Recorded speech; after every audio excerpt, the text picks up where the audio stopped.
आप देख रहे हैं समाचार भारती न्यूज 24। आइए नजर डालते हैं आज की ताजा तरीन खबरों पर। एक मां को उसके इकलौते 17 वर्षीय पुत्र की कटे हुई सर प्राप्त होती है और उस कटे हुए सर को गोद में लेकर मां यह मिन्नतें करती है कि कोई तो हमरा बेटवा के बचाला, एकर सांस नहीं चलत, कोई तो एकर सांस लौटा दा। यह कोई काल्पनिक घटना, काल्पनिक कहानी नहीं, वरन एक सच्ची घटना है, सच्ची कहानी है जो कि उत्तर प्रदेश राज्य के जौनपुर जिले की है। नमस्कार, मैं मुकेश भारती आप सबों का इस दिल दहला देने वाले एक दर्दनाक सच्ची घटना को लेकर आज मौजूद हुआ हूं। दरअसल यह कहानी है उत्तर प्रदेश राज्य के जौनपुर जिले के गौरा बादशाह थाना क्षेत्र अंतर्गत के ग्राम कबीरुद्दीनपुर की, जहां पर 17 वर्षीय अनुराग यादव उर्फ छोटू पुत्र रामजीत यादव की तलवार से गर्दन काट कर उसकी निर्मम हत्या कर दी जाती है। हत्या भूमि विवाद के चलते बताई जा रही है। इस मामले में तमाम प्रशासनिक लोग, शासन प्रशासन अपनी पैनी नजर बनाए हुए है और दोषियों को सख्त से सख्त सजा दिलाए जाने की बात कही जा रही है। अनुराग राज कॉलेज में इंटर का छात्र था और एक कुशल ताइक्वांडो खिलाड़ी भी था। अपने घर का इकलौता चिराग था। उसने चंदौली में डंडो नेपाल इंटरनेशनल ताइक्वांडो प्रतियोगिता में कांस्य पदक और नोएडा में आयोजित ओपन नेशनल में सिल्वर मेडल भी प्राप्त किया था। तो कहीं ना कहीं यह अपने घर का एक बेहतर होनहार पुत्र, घर का चिराग साबित होता है। शव जब प्राप्त हुआ तो उसका सिर कटा हुआ प्राप्त हुआ, जो कि उसके ही घर से तकरीबन 500 मीटर की दूरी पर प्राप्त हुआ। जफराबाद विधायक श्री जगदीश नारायण राय ने भी गांव पहुंचकर इसमें दोषियों को सख्त से सख्त सजा दिलाए जाने की बात कही है और शासन प्रशासन पुलिस विभाग से भी निवेदन किया। अगर घटना पर प्रकाश डालें तो कुछ इस प्रकार है कि बुधवार की सुबह 17 वर्षीय अनुराग यादव उर्फ छोटू अपने घर के बाहर किसी कार्य को लेकर खड़ा था कि इसी दौरान पीछे से सेवानिवृत्त दारोगा के पुत्र रमेश यादव ने, जो कि उसका पटीदार ही था, पीछे से गले पर वार करता है और उसका सर धड़ से अलग हो जाता है। समीप मौजूद उसके चचेरे भाई ने बीच बचाव करने का प्रयास किया, उसे भी जान से मारने की नीयत से दौड़ाया गया। बामशक्कत उसने अपनी जान बचा ली, वह कामयाब हो गया। बताया जाता है कि यह जमीन विवाद तकरीबन 40 वर्ष पुराना है। लगातार इन घरों में विवाद चलती आ रही है। अगर आरोपियों की बात करें तो इस मामले में 3 आरोपियों की अभी पुलिस ने नाम दर्ज किया हुआ है, जिसमें लालजीत यादव जो कि सेवानिवृत्त दारोगा था, राजेश यादव जो कि उसका पुत्र है, वह मेरठ थाने में अभी वर्तमान में तैनात है। तो वहीं रमेश यादव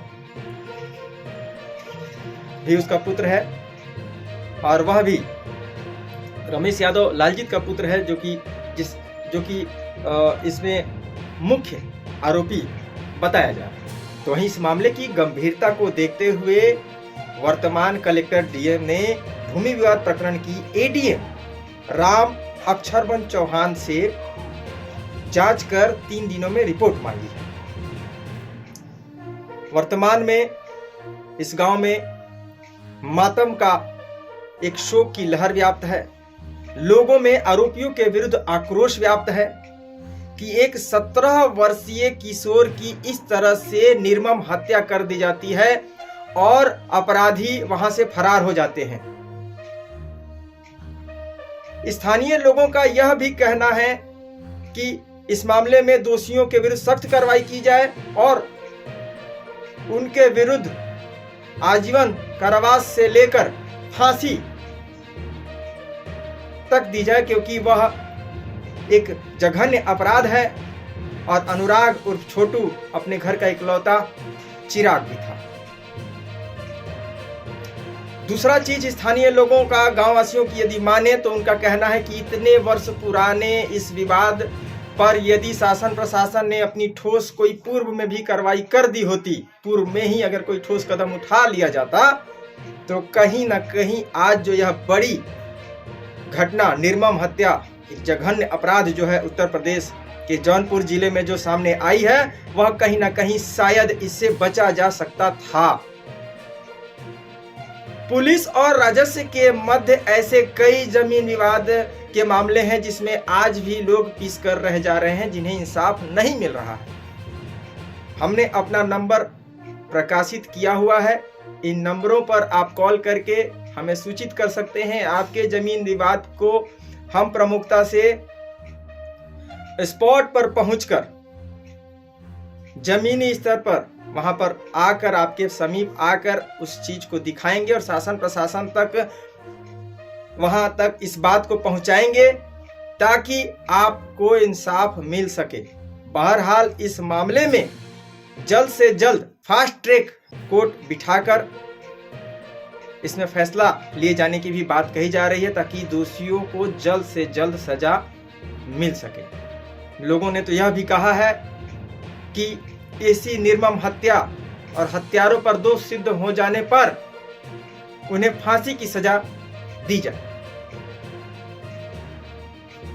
बहरहाल निश्चित तौर पर यह एक बेहद ही झंझोड़ देने वाली निर्मम हत्याकांड है, जिसकी हम कड़ी निंदा करते हैं और शासन प्रशासन से अनुरोध करते हैं कि खासकर जमीन विवाद यदि आपके सामने आते हैं तो उसे बहुत ही संवेदनशील समझा जाए और उस पर त्वरित, उस मामले को संज्ञान में लेकर त्वरित कार्रवाई कर उसका निदान किया जाए, ताकि इस तरह के विवाद, इस तरह की घटनाएं जो है जिसकी पुनरावृत्ति न हो और हमारा क्षेत्र, हमारे क्षेत्र के लोग सुरक्षित वातावरण में अपना जीवन यापन कर सके। बहरहाल उत्तर प्रदेश में बुलडोजर बाबा यानी कि वहां के मुख्यमंत्री योगी आदित्यनाथ जी बुलडोजर बाबा के नाम से जाने जाते रहे हैं। अभी सुप्रीम कोर्ट के कुछ नियमावली बदल जाने की अवस्था में बुलडोजर चलाए जाने की जो प्रक्रिया है वह अभी रोकी गई है। हालांकि उसमें कुछ अगर नियमों की बात की जाए तो उसके कुछ नियम जो है वह बदल गए हैं। सुप्रीम कोर्ट ने स्पष्ट कहा है कि 15 दिन पहले संबंधित दोषी के घर तक उसकी नोटिस पहुंचनी चाहिए। 15 दिनों पूर्व नोटिस चस्पा कर दी जानी चाहिए उसके घर के बाहर और पंजीकृत डाक के माध्यम से उसको यह नोटिस पहुंचाया जाएगा। उसके पश्चात तोड़ू दस्ता की टीम एसपी और डीएम की मौजूदगी में और तमाम फोर्स की मौजूदगी में और तमाम अधिकारियों के संज्ञान में रखकर, अधिकारियों को संज्ञान में रखकर ही संबंधित दोषियों के मकान को ध्वस्त किया जाए, उस पर बुलडोजर चलाई जाए।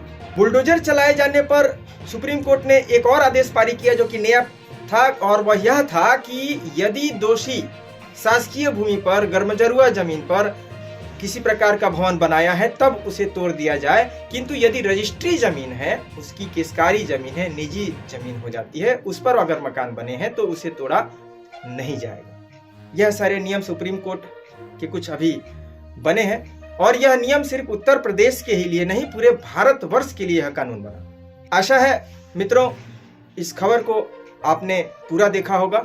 हम इस तरह की खबरों पर लगातार काम करते हैं, भ्रष्टाचार उजागर करने पर भी कार्य करते हैं यदि आप हमारे चैनल में नए हैं तो चैनल को सब्सक्राइब अवश्य कर लेंगे। हम ताज़ा तरीन खबरों को और इस तरह की खबरों पर लगातार अपनी पैनी नज़र बनाए रखते हैं। खबरों के ऊपर जो है पैनी नज़र बनाते ही उस पर खबरों पर काम भी करते हैं और आप तक हम पहुंचाते हैं। आप जहां से भी इस खबर को देख रहे हो अपनी प्रतिक्रिया इस विषय को लेकर कमेंट बॉक्स में जरूर दीजिएगा। चैनल को सब्सक्राइब कीजिएगा और शेयर कीजिएगा। तो मिलते हैं अपने अगले खबर पर, तब तक के लिए जय हिंद।